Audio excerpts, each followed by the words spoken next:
Y ahora, otro episodio de Trifulca Media.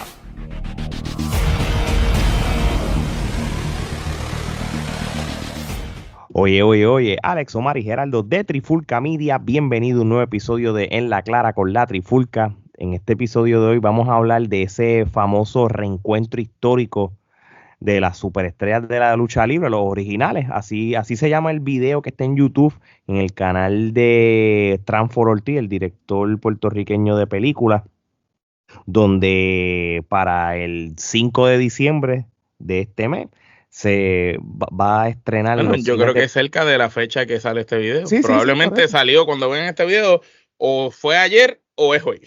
Sí, exacto. Y sobre una película que él hizo, que él dirigió, se llama así mismo La Superestrella de la Lucha Libre, donde habla de los comienzos de la Capitol Sport Promotion, ¿verdad? Obviamente, por lo que hemos visto de los trailers. ¿Qué es la que hay, muchachos? ¿Todo bien? Bien, Ajá. papá, en primer lugar, eh, de cierto modo, este es un episodio importante para nosotros, porque aquí tenemos los analistas de críticas constructivas de la Trifulca y tenemos los fanáticos de la lucha libre per se. Tenemos a lo mejor de los dos lados. Entonces, aunque vayamos con la retórica que siempre nos mantiene vivos y que la gente sabe de nosotros, de que es crítica, análisis, opiniones, vamos a tener eso.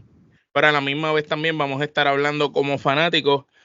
Nosotros exactamente no somos de esa generación per se, pero el problema es que como estos luchadores duraron tanto activos, se volvieron parte de la generación de nosotros. No, claro, Entonces, para claro. los efectos, nosotros estamos en el in-between del final de la generación de ellos con lo que vino de la próxima, pero consumimos, gracias al hermoso YouTube, que es de los inventos más grandes del ser humano, tuvimos la oportunidad de consumir toda la historia hacia atrás. Más No es hemos verdad. visto cuánto podcast, entrevista y cuánta cosa hay, y todo lo que no vivimos porque éramos demasiado pequeños o estábamos enfocados simplemente en WWE y en lo que había en ese momento en Estados Unidos, pues lo vinimos a consumir de una manera u otra. Y ya pues obviamente hubo una época que siempre fuimos fanáticos y sabíamos quién eran estas personas. Y muchos de ellos que tuvieron experiencia, que lo vamos a estar diciendo durante el episodio, aquí hay gente que entrenó y hizo que Shawn Michael dentro del ring practicara y fuera el tipo de luchador que es hoy, tú sabes. Así de grande habían talentos aquí habían talentos que estuvieron en Estados Unidos, algunos de ellos eran carpinteros, como le decían, eran jovers, eran los que hacían lucir bien los futuros talentos y eran como los tipos que probaban esos talentos que tú ibas a ver en los famosos programas de la WWF, cuando era del papá de Vincent. No, claro. Yo por lo menos me acuerdo, yo tengo recuerdos de la lucha libre de Puerto Rico más o menos de que tengo 6 a 7 años, estoy hablando como entre el 88, 89 Finales y hasta el 80, mismo ¿verdad? 90, me acuerdo, realmente me acuerdo bien claro la noticia del Bruce el Brody, o sea, nunca me acuerdo que eso fue noticia y estaba bien claro de eso. Me acuerdo mucho de Abdul en los 80 contra Carlos Colón, pero una vez vino el fenómeno del 89 con el Sadistic System, por lo menos ahí Sí, como que eso me marcó, y los agarró. Supermédicos, que era como que mi tag team favorito como tal, ya ahí como que de ahí en ese momento adelante, junto a la WWF, que yo la empecé a ver más o menos para el 89 por ahí también, pues ahí, de ahí en adelante, pues ustedes saben lo que me gusta en cuestión de lo que es lucha libre. Gerardo, cuando tú ves este reencuentro histórico, ¿verdad? Que se grabó para el año 2021, mientras estaban filmando la película de las superestrellas de la lucha libre, y ves en una misma mesa leyendas como Carlos Colón, Víctor Llovica, Chiquistar, el Supermédico, el Profe, el Invader número 1, Hugo Sabinovich y Sabio Vega TNT. ¿Qué vibra a ti te dio esto? Pues mira, uno realmente tenía una expectativa, ¿no? Porque uno sabiendo todo lo que ha sucedido históricamente en la lucha libre de Puerto Rico y entre ellos. Entre ellos, correcto. Uno esperaba que ciertas personas que son las que usualmente reaccionan de una forma u otra fueran las que pues quizás hicieran que el ambiente fuese incómodo. Sin embargo, tuvieron más diplomacia que... Sin duda, era lo que estábamos comentando tras bastidores, ¿no? Que los que uno esperaba que fueran a ser los que iban a crear la controversia o a hacer de la velada una incómoda, pues no fue así. Ciertamente, pues claro, tenemos a Hugo Vendehumo Sabinovich, que pues siempre él quiere el papel protagónico, ¿no? Quiere sobresalir, ¿no? Es como el que siempre está hablando más alto para sobresalir. Pero me parece que fue tremendo encuentro y me sorprendió mucho, como dije anteriormente, que la dinámica fluyera, excepto por uno que otro comentario que se dio y ciertamente... Que tuvo de más también. Que estuvo de más el lenguaje corporal, una actitud medio pasivo-agresiva de parte de Vendehumo, ¿no? Me pareció tremenda velada. Fue interesante escuchar muchas de las anécdotas y muchas de las cosas que se hablaron, ¿no? Y ciertamente, pues, al finalizar, pues, yo creo que fueron bastante certeros con la opinión de que, pues sí, ellos marcaron una generación, la lucha libre puertorriqueña, gracias a esos esa individuos, gente en particular. Sí, a esos individuos que se encontraban en esa mesa, pues llegó a tener el sitial que tuvo a nivel mundial, y eso es algo que pues no se agradecidamente que estaban vivos para ese momento todas esas figuras que destacaron en esa época. Ahí yo creo que el único que hacía falta que en paz descanse es Hércules Ayala. Definitivo, yo creo que el tener a Hércules Ayala hubiese sido tremendo, ¿no? Porque creo que es otra persona que hubiese traído otra perspectiva, ¿no? Lo curioso, lo interesante fue que obviamente sí, cada uno pues mostró su perspectiva desde el punto de, obviamente, el camerino rudo, el camerino técnico, ¿no? Porque el profe... El que era booker, el que era dueño, el que era promotor, el que era comentarista, que no era promotor, pero era comentarista. Bueno, promotor de acuerdo a él. Él era promotor, booker, talento. O sea, si tú le preguntas a él, él era el Cuca Gómez de la Capitol. Director. Él era el Cuca Gómez de la Capitol, porque imagínate. Capitol sucedía por él. Por eso. Mira, yo te voy a decir una cosa, porque yo sé que hubo quizás mucha gente en el YouTube comentando por qué X luchador, por qué Y luchador no estuvo y eso, como si quizás el luchador no se mereciera estar en esa mesa o desacreditarlo. Esto no es una mesa con los mejores de la historia. Y quiero ser claro con eso. Esto es la mesa de los originales de la que tiene que ver de con las superestrellas de la lucha libre originales de los 80. Esto es un roster o esto es un grupo original que fueron responsables de que el producto de las superestrellas de la lucha libre existiese, creciera y llegara a donde está. Estos son como los pilares. Hasta cierto son los primeros héroes de Puerto Rico. Esa primera generación, esa primera camada. Lo digo porque obviamente si vamos a hacer una segunda mesa con los mejores, pues hay unos que se quitan y unos que se ponen hasta cierto sentido, ¿verdad? Y es complicado decirlo porque yo quizás no lo sacaría a ninguno. Yo simplemente añadiríamos. Claro, y si fueran a hacer una secuela de la película, pues uno podría pensar que obviamente la primera parte fuera 80 y entonces la segunda parte se enfocara en los 90 y ahí podrías integrar a estos otros luchadores. Que es bien interesante porque yo que vivo en los Estados Unidos, a mí me gustaría ver esa película. Realmente, el saber que el 5 de diciembre va a empezar en Puerto Rico. Crea una nostalgia. Y yo no voy a poder verla, porque créeme que yo la veré en el primer fin de semana. Porque vamos a ser claros. Yo voy a tratar de hacer todo lo posible por ir a verla este weekend. Grábala escondida y me la envío. Mira, no, tú sabes, y este es el tipo de película que yo tengo que...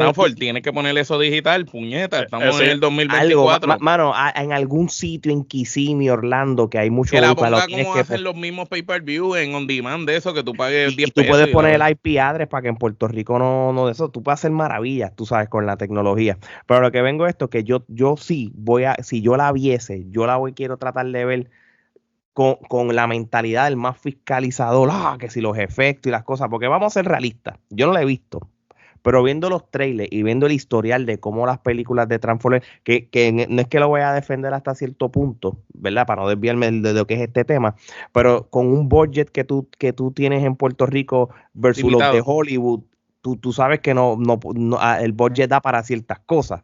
Ahora, nosotros, según los comentarios de la gente que ha visto la premiere, sacando a la gente que trabajaron en ella, pues si tú trabajaste en ella vas a hablar cabrón de ella. Claro, por supuesto. Claro. Pero sacando a la gente que no trabajó en ella y la vio, los pocos que la han podido ver, los comentarios que yo he escuchado más y he percibido es como que la historia está cabrona y te agarra y te lleva a recordar la niñez, independientemente que los efectos no estén al nivel, independientemente que los vestuarios parezcan de disfraz de Halloween, barato de allí, de Topeka, pues eso. Ahora, porque la película de Vico sí la dirigió él y la película quedó cabrona. Muy a mí me historia. encantó la película. Sí, no, hay veces que hay que saber llevarle una historia y si nos remontamos a esa época, ellos sabían llevar una historia independientemente los efectos existieran. So que si pudieron hacer esa magia, lo vamos a ver una vez veamos la película y se hablará de ello. Exactamente. So, volviendo a esta entrevista o esta mesa, conversatorio que hubo en el 2021 allí con todo este grupo selecto de luchadores, técnicos, promotores y todo eso. Omar, voy a empezar contigo. ¿Qué te pareció esta gran conversación de todos ellos? Escuchaste historias que tú no sabías. ¿Cómo fue tu perspectiva?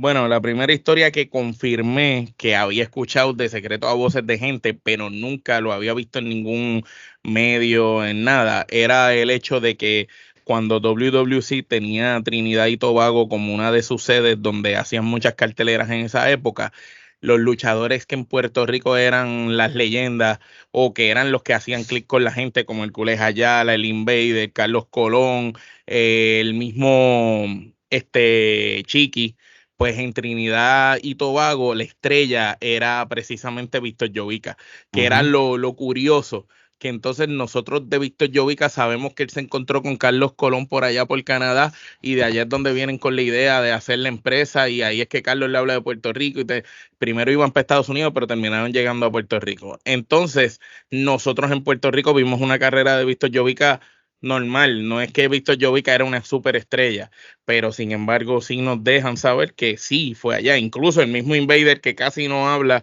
en todo el conversatorio, de las pocas veces que habló dijo, era increíble ver cómo Carlos y yo allá éramos dos personas más y tú sabes, acá Carlos y el Invader eran los responsables básicamente de meter las nalgas en los asientos junto con los de afuera, porque pues había una contraparte y el mismo Chiqui, tú sabes, yo creo que Carlos siendo quizás la figura principal, el Invader la número 2 y Chiqui la número 3 en ese mismo orden, ellos tres eran como que los originales que metían las nalgas en los asientos. Obviamente cuando llega Johnny Rhodes junto a José Estrada, que era el que estaba allí, el supermédico número 1, para los que conocen de Rico Suave, pues ese es el papá de Rico Suave, el amo, dueño y señor de los cuadriláteros, el José Estrada, que cuando hice la anécdota al principio de Shawn Michael, pues de las personas que ponían para probar los talentos de los luchadores jóvenes, pues uno de ellos fue él, en un joven Shawn Michael pasó por las manos de él, entre otras superestrellas de allá. José Estrada estuvo en WWF cuando era del papá de Vince, de igual manera también Pepe estuvo allí, que no salía ahí, debió haber estado en el video. El Invader número 3, Johnny Rivera, sí debió haber estado en ese video y Johnny Rivera sí que fue me estuvo también, raro, eso sí me estuvo raro. También él fue parte de los que estaban allá y es increíble que Johnny Rivera no estuviera cuando Pedro Portillo III interpreta al Invader número 3 en la película. Eso que es raro que tienes al Invader número 3 como personaje que lo tenías todavía vivo y no lo trajiste para allá. A lo mejor estaba enfermo. No estaba disponible. Hay que recordar que esto se grabó en la pandemia. No sabemos qué habrá pasado. No quería exponerse. Exacto, no sabemos qué habrá pasado. Él también es una persona mayor. No sabemos qué habrá pasado, pero yo entiendo, el Culej Ayala de haber estado vivo, debió haber estado ahí. El Invader número 3. Entonces, recapitulando nuevamente con la pregunta tuya, Alex, aparte de la historia de Víctor Llovica, Me gustó el hecho que lo comentamos tras bastidores y Gerardo hizo mención de eso, pero no especificó. Nosotros hubiéramos pensado que debido a los roces y los problemas existentes entre Savio Vega, Víctor Llovica, Invader número 1, Carlos y Llovica y Chiqui, hubiéramos tenido quizás un ambiente más hostil o un ambiente de tome y dame. Sin embargo, con excepción de los comentarios que Hugo trató de tirarle a Llovica, que Llovica como maestro al fin, sin saber hablar español, se la echó adentro. Sin saber hablar español, se la echó adentro y se la batió bien fea las 2 veces que intentó joder con él. Entiendo que el Invader fue parco con las cosas que dijo, no abundó de más, dijo lo necesario, se comportó. Creo que Savio lució en parte hasta fanático, porque en un momento dado, pues cuando Savio empieza a hablar, Savio está hablando de que él era seguridad en Capitol cuando ya estos tipos estaban llenando los estadios y eran estrellas. So que es interesante ver eso, que Savio quizás de toda esa generación de oro es el más joven. Y entonces Savio ahí prácticamente está hablando de ellos en ese momento como si yo recuerdo yo estaba cuando él se lo dijo a Carlos, yo estaba cuando tú peleaste con aquel allí, era seguridad ese día. Y eso es bien, bien, bien interesante. Ale, estás en mute. Porque TNT prácticamente es el eslabón. Oye, y no mencionamos, perdón que te interrumpa, al profe, a Ángel Pantoja, que también fue parte de esta mesa. No, importantísimo, porque él es también. Que sin el profe no existe TNT. Exactamente. Y TNT, acuérdate que teníamos a Carlos Colón como el héroe nacional de Puerto Rico. Pero TNT, y el Invader era el héroe de todo el que no le gustaba a Carlos Colón, le gustaba el Invader. ¿Qué pasa? Ese tercer luchador que se convirtió en una superestrella, el que prácticamente acaparó la juventud y los niños, exacto, fue TNT, porque la fiebre de los ninjas y las cosas estaba a todo swing, como dicen. Y él es prácticamente un eslabón bien importante entre los finales de los 80 y los 90 para que la lucha libre transicionara en un momento tan difícil que vivieron después de lo que pasó en el 88. Él fue parte primordial para que la lucha libre siguiera, tú sabes. Los 90 son de sabio hasta cierto sentido, sea en la Capitol, sea WWE, sea IWA, en los 90, esa década. La primera mitad de los 90 y en el 2000 en IWA. Por eso, y él es parte importante. Y yo digo, menciona a Savio en esta oración que estoy haciendo, porque en el segundo trailer de la superestrella, que nosotros hemos puesto los trailers y hemos apoyado y hemos anunciado como porque quisimos. No, aquí nadie nos está mandando a poner nada, eso es de corazón, porque realmente nos interesa. Hay una escena que sale el personaje de Savio Vega con el bate, a mi manera, a la calle. So que es funny porque no sé si ese es el final cuando se acaba la película, que quizás aparece como el cambio de IWA. O cambio de ellos, cómo se ven de viejos, no sé. Estoy asumiendo porque no lo he visto. Pero es bien importante la importancia que sí realmente Savio Vega. No, y se la dan a Savio porque en la misma historia de los trailers, tú estás viendo como Savio tenía el afro y prácticamente en Capitol este hombre, el profe, es el que le hace el acercamiento como que te vas a tener que afeitar la cabeza, ese yo qué rayo. Y ahí el Invader habla con él como que tú te puedes afeitar, papá, y ahí es donde empiezan a crear la TNT. Claro. Realmente él es una pieza importante en los 80, porque el personaje de TNT creo que es del 86 para arriba, ¿verdad? Por ahí. Finales del 86, 87. Del 86, 87 como porque antes de eso era el Corsario. Pero él explota brutal en el 88 cuando pelea con Carlos Colón, aquella riña que tuvo él con Carlos, aquello fue épico. De rudo, mucha gente se dividió. La lucha de barro. Exacto. La lucha del barro en el ring. Y fueron prácticamente, yo te diría que las únicas personas que en los 80 lograron hacer ver que Carlos Colón era quizás vulnerable como héroe, fue el Invader cuando se vira rudo en ese lapso que tuvo el problema con Savio. Con Savio no, con Carlos, que él le tira el alcohol al título y dice voy a limpiar el título de Carlos Colón y toda esa historia. Y después TNT. fuera de ellos, que es aniversario 90. exacto, fuera de ellos dos, fuera de TNT y del Invader como Rudo, porque ellos se viran así a Rudo prácticamente, ellos al hacerle frente, literal, eso fue bien interesante en ese Claro, en esa época, porque hicieron que mucha gente dijera, diablo, ya Carlos no es mi gallo, ahora mi gallo es el acuérdate Invader. que ya en el mismo 90, en el mismo 91, que fue porque el aniversario 90 fue con Sabio y 91 o 92 fue Invader. Uh-huh. Que bueno, que fueron por ahí cerca juntos. Ya prácticamente porque después es que Hugo se va y se lleva a Sabio. Sí, que se va para la WF. Ya ya para el 89-90, ya los luchadores estaban llamando viejo a Carlos Colón. Uh-huh. Claro. Imagínate cuán viejo es Carlos Colón como tal. Que hablando de Carlos Colón, Gerardo, yo sé que esto fue un tema de hace muchos años atrás. Me acuerdo que hasta la gente nos criticaron y eso, pero nosotros fuimos constructivos, fue que no quieren aceptar la realidad. Si en el 2024 vimos a Carlos Colón en un estado de salud como tal, ¿viste cómo se ve en el 2021 ya? Definitivo, ya estaba dando indicios de que eran pues los comienzos de pues la condición que pues actualmente está enfrentando. Obviamente sí, muchas personas nos criticaron.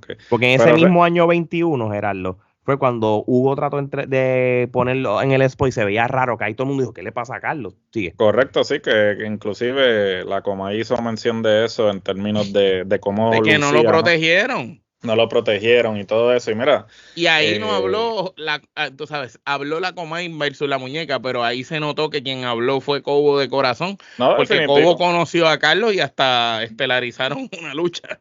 No, y ciertamente pues Carlos Colón es un baluarte de Puerto Carlos Rico, Colón, ¿no? Es lo que Tito Trinidad es para el boxeo de Puerto Rico. No hay más nada que...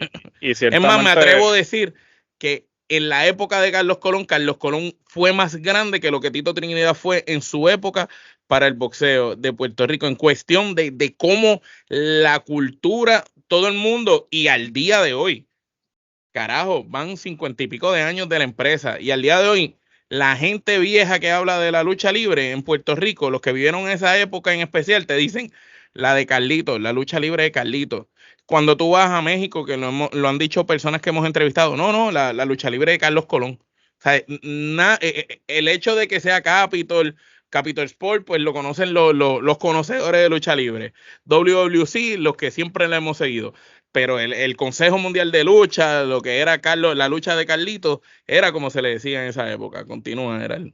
No, definitivo. Y Carlos Colón, pues es triste que verlo en el estado en que se encuentra, ¿no? Y que todavía hayan personas que quieran como que aprovecharse de las circunstancias, ¿no? Y ciertamente él realmente, y esto es un chiste interno que ellos tenían y que todo el mundo en la industria, Carlos Colón nunca ha sido la persona más que hable, ¿no? O sea, siempre ha sido bien reservado, ¿no? Él es tímido, punto. O sea, él es tímido, sus promos eran así como que bien. Excelente político, tú sabes, él nunca decía lo que no tenía que decir, tú sabes, él nunca se metía en problemas porque no hablaba de más. Correcto, y aquí pues pudimos ver ese lado de él, pero a la misma vez se notaba que ya estaba como que en el comienzo de pues lo que actualmente está enfrentando, ¿no? No, y lo ves al lado de Jovica, para que Jovica entonces de cierta manera era como el que controlaba, por dónde irnos. Si había una pregunta que tuviera que ver, como Jovica estaba ahí, la anécdota esa de cuando Jovica decide que se joda que no hayan comprado ticket, abre los portones porque esta gente vino a ver lucha libre. Eso sí, ¿no? Y ciertamente ese tipo de decisiones pues sabemos que Jovica era el que las tomaba porque Jovica era el que estaba dispuesto a, si algo sucedía, pues él se iba a responsabilizar, ¿no? De cierta manera, hasta el sol de hoy, él continúa, pues, cumpliendo ese rol, ¿no? En la empresa, ¿no? Pero fue interesante porque uno de los comentarios que me llamó mucho la atención fue cuando Chiquistar pues hace mención de que mira, pues los que estamos aquí fuimos los arquitectos de lo que es la lucha libre puertorriqueña y como tal pues si ustedes quieren que la lucha libre de Puerto Rico vuelva a ese sitial o quizás pueda presentar un producto que el espectador realmente siga o disfrute, pues hablen con nosotros, ¿no? Y esto es algo que nosotros hemos hablado en diferentes episodios y lo hemos hablado también en entrevistas con luchadores, ¿no? Que hay muchos luchadores en la actualidad que quizás pues como que no le da su lugar a estas leyendas, ¿no? Y al César lo que es del César, ¿no? No existiría lucha libre en Puerto Rico si no fueran por estos individuos, ¿no? Y tú puedes tener la opinión que tengas sobre cada uno de ellos como individuos, ¿no? Pero no se le puede restar mérito porque gracias a ellos, pues Puerto Rico en un momento dado era considerado uno de los mejores territorios. Los mejores territorios y donde se enviaban muchos luchadores. El mismo Bret Hart, su papá lo envió a Puerto Rico para que tuviera esa escuela, como mencionaron José Estrada, el supermédico, pues trabajó con Shawn Michaels y como mencionó hubo en un momento dado, o sea, Scott Hall, el Super Ninja que es el Grey Muta, Kane. Que no lo mencionaron. Que no lo mencionaron, pero Kane también. Estamos hablando. El mismo Bret Hart estuvo en Puerto Rico. Sí, el mismo Bret Hart.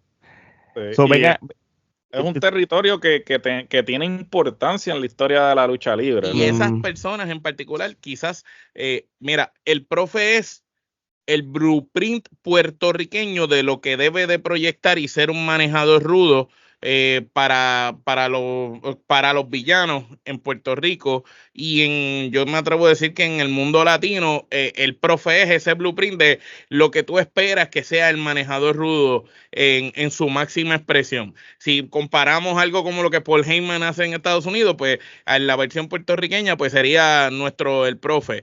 Si Correcto. Comparamos quién era la estrella, pues era Carlos. Carlos era como el Hulk Hogan, tú sabes. Carlos era el sí, Hulk por eso, Hogan Carlos, eso iba a decir que iba a ser como que la comparación en términos de que Carlos era el Hulk Hogan y TNT vino a ser el Ultimate Warrior. O sea, como TNT fue como el Ultimate Warrior, es verdad. Sí. Y el Invader era como el papá de Cody. Como el Dustin Rhodes de Puerto Rico. Oye, by the way, no, yo sé que lo había preguntado ahorita, pero no sé si estábamos claros. Sé que otras personas ustedes entonces creen que debieron haber estado en esta mesa de conversación. Sé que habíamos mencionado gente como el Cule Ayala, el Invader, el número 3. Hubiese puesto a Barrabás. Yo encuentro, exacto. Debió haber estado Barrabás. El mismo Ricky Santana, que yo vi que hace mención de cuando lo de los portones, es porque Santana era Booker en un momento dado de esa época dorada de los 80, cuando el Invader no fue Booker completamente, pues estaba también Ricky Santana por ahí. Los mismos pastores de Nueva Zelanda, o los Bushwalkers, como le decían, yo creo que hay uno vivo, no sé si es Luke el que está vivo, de cierta manera, este mismo señor, Seth Coulter, que ahora Dodge Mantel. El sucio Dodge Mantel, Dirty Dodge Mantel también, que aunque él entra más para la época de finales de los 90 y 2000 y eso, a coger el libro, pues no estoy seguro si por eso es que no está en esto, pero definitivamente un Invader 3, definitivamente Barrabás, definitivamente. Ellos dos, porque son de los que apelan a lo que al propósito de esa mesa. Pero yo te voy a decir la verdad, volvemos a lo mismo. No hemos visto la película.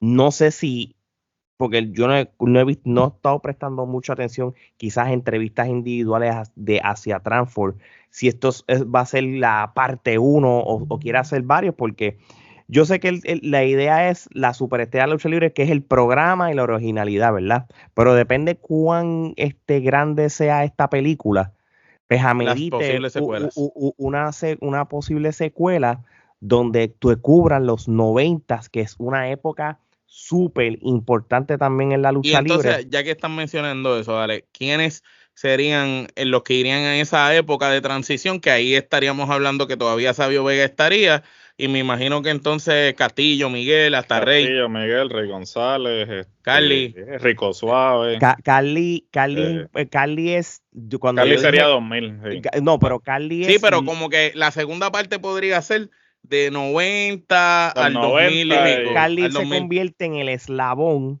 El final. de de la los 90 y transición los del 2000. 99 para arriba, ¿verdad? La historia de Carly con El la 99. pala y eso es 99 como tal. Ojalá y tenga suficiente éxito y que puedan hacer una trilogía, de verdad. Mira, y era lo que tú hablabas anteriormente. Uno no puede ir con ese ojo crítico de que los efectos, Ah, esto, lo otro. Uno lo que va a ver es algo que te transporta a una época, te remonta a esa época nostálgica en el que la lucha libre estaba en todo su apogeo, la gente, o sea, era parte, la lucha libre puertorriqueña era parte de la cultura popular y ciertamente, mira, yo quiero de verdad, de corazón, que la gente vaya a ver la película, que apoyen la película, que la película genere los recaudos suficientes como para hacer una secuela, porque como dice Alex, los 90 son una época muy importante en la lucha libre puertorriqueña.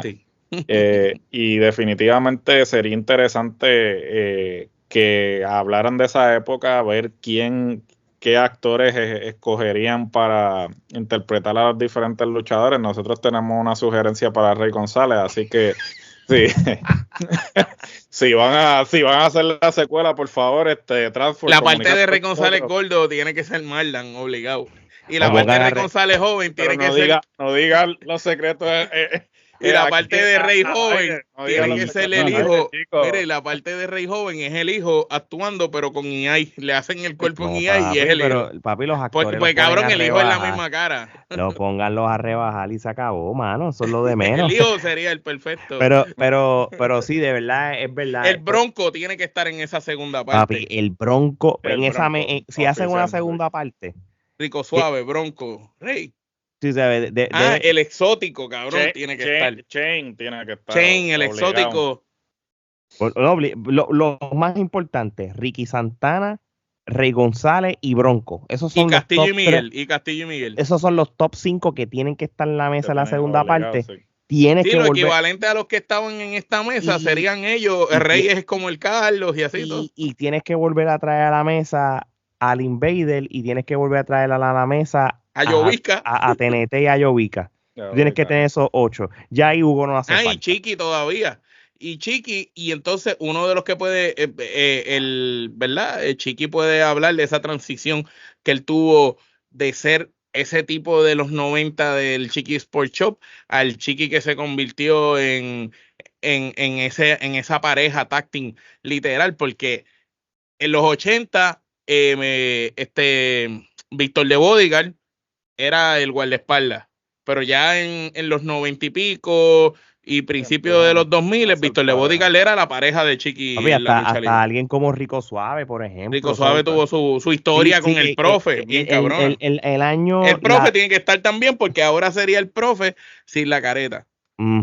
Así que vamos a ver realmente cuánto va a cubrir la superestrella de la lucha libre, si se van a concentrar en los 80 o si en la película vamos a ver ya muchos años y no sabemos. Ya una vez veamos la película, entonces ya nosotros, porque nosotros en un mundo perfecto, me gustaría ver la película para hacer una reseña lo más pronto posible, pero hay que ser realista. Y lo voy a decir con toda sinceridad. Yo no sé cómo funciona esto, pero aquí vamos a hacer como son. Tú sabes que en esta era las películas, sean de donde sea, de una manera u otra, son accesibles por el mundo del internet. Hay que buscar la manera y lamentablemente, si es el único recurso que yo voy a conseguir, que en cual yo no estoy promoviendo ese tipo de cosas, simplemente que llega, porque hasta yo por lo menos voy a tratar de verla en el cine y Omar es el cuando la vea les voy a contar, gracias a Dios yo tengo esa habilidad de acordarme de todo, se las voy a contar de pie a cabeza. Yo voy a ir a Puerto Rico para celebrar las Navidades, que eso quizás sería para ver la superestrella. Hoy si nada más está para todavía, eso. vamos a ir al y yo a la matiné a verla. Un blog. Pero si está accesible al cine metro, en los cines de los Estados Unidos o alguna manera de verla, cuenten jura que la vamos a ver y vamos a hacer nuestra reseña con crítica constructiva y de ahí podemos partir más claro si realmente va a haber una segunda parte o no, o cómo debe ser la segunda parte. Porque yo les recomiendo más bien que traten de llegar a un acuerdo con una de las plataformas de streaming. Obligado. Particularmente Prime, porque pues otras producciones puertorriqueñas han terminado. Pícaro está en Prime. Pícaro está en Prime. La de René está por ahí también. Está también en Prime. El documental de New Yorican Basketball también. Hay muchas producciones. Pero sin embargo, películas como la de la vida de Richie Ray Bobby Cruz, que la estoy buscando hasta más no poder, de King of Salsa, Los Reyes de Salsa, está hecha la película, estuvo en cine, en 2 o 3 cines en particular, y ya, no aparece en ningún lado. Sí, pero eso ya es algo, ya eso es algo del productor, ¿sabes? Porque el productor es el que tiene que negociar los acuerdos de distribución, ¿no? Y ciertamente, pues... Sí, pero si a última hora no consigues cómo ponerlo, mano, ponlo en un on demand tú mismo, que tú mismo subas el video en on demand y cobra 10 pesos o 15 por la película y ya. Y va a haber gente que lo va a ver. Lo que pasa es que, mira, vamos a ser sinceros, y esto es lo que hemos hablado, o sea, muchas cosas en Puerto Rico todavía están viviendo 30 años atrasados y el cine en particular todavía muchas personas no han llegado a esta época porque, mira, un gran sector de la audiencia que va a consumir esta película es muchas de las personas que se encuentran en la diáspora en la actualidad, entonces... Por eso. Muchas personas que quisieran, o sea, como nosotros, por ejemplo, Alex y yo, pues a menos que no vayamos a Puerto Rico no la podríamos consumir y realmente pues la queremos consumir porque pues nos interesa ver cómo la película es y todo eso, pero, ¿sabes? Tú limitar a la audiencia, simplemente a las personas que están actualmente residiendo en Puerto Rico, pues estás limitándote porque el producto podrías inclusive apelar a una audiencia, inclusive estás trayendo otra fuente de ingreso que juntándolo con los recaudos del cine, pues entonces tú podrías recaudar lo suficiente como para justificar una secuela, pero pues esperemos que, como dije anteriormente, la película sea exitosa, que la gente vaya a verla nuevamente.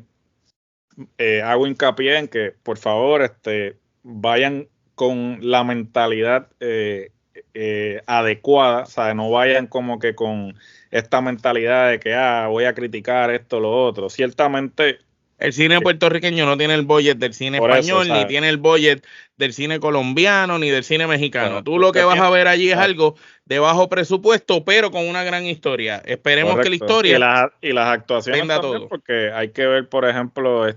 No, dicen que Juanpi se ha votado, y por lo menos yo he tenido el placer de ver a Juanpi en unas cuantas obras de esa teatro breve. Y cuando él hace un papel, el tipo se mete en el papel. Esa es la ventaja de los comediantes, tienen la habilidad de ajustarse a muchos personajes o muchos characters en papeles serios y todo, tú sabes, y hay que ser realista. Y el que hace de Chiqui, en los videitos que yo he visto por ahí, se ve brutal. No, el tipo, sí, por lo menos en el trailer y todo eso. El que hace del profe se mueve como el profe y todo, tú sabes. Sí, y el mismo que hizo de Hugo, con tu que se ve un Hugo más pintoresco, pero te remonta que así era Hugo, así de pintoresco era Hugo. Es importante a veces medio exagerarlo, de la misma manera que cuando cuando la película de Vico sí, el que hizo de DJ Negro lo hizo sobre pintoresco, pero tienen que hacer porque te tienes que captar la atención en lo que es la película como tal. So, va a ser bien interesante, así que ya lo saben, desde el 5 de diciembre un cine cerca de Ustaya en Puerto Rico, y ojalá tengamos la manera de Gerardo y yo de verla, de lo como sea, para poder hacer nuestro review, porque ya nos vayan al cine, apoyen la película. Y si usted es fanático de la lucha libre actual, del presente, y usted, como dice el refrán, usted tiene que saber la historia, de dónde vino las cosas. Si usted quiere saber por qué en Puerto Rico existe lucha libre hoy en día todavía, pues las personas idóneas, que aunque no fueron los primeros que trajeron lucha libre a Puerto Rico, sí fueron los que la popularizaron y la convirtieron en un territorio que se mantiene vivo hasta el día de hoy, siendo quizás junto con México y Japón de los únicos territorios que todavía quedan vivos, que no pertenecen al monopolio de Estados Unidos. Así mismo es, así mismo. Bueno, mi gente, no vamos a seguir más con esto, ya dijimos todas nuestras opiniones. Vean la película, más episodios como esto en nuestro canal de YouTube, suscríbanse, denle la campanita para más información, o si también nos quieren escuchar en nuestras plataformas de audio como Spotify y Apple Podcast, también lo pueden hacer. Más informaciones en nuestras redes sociales. Así que de parte de Omar, Alex y Gerardo, esto es hasta la próxima.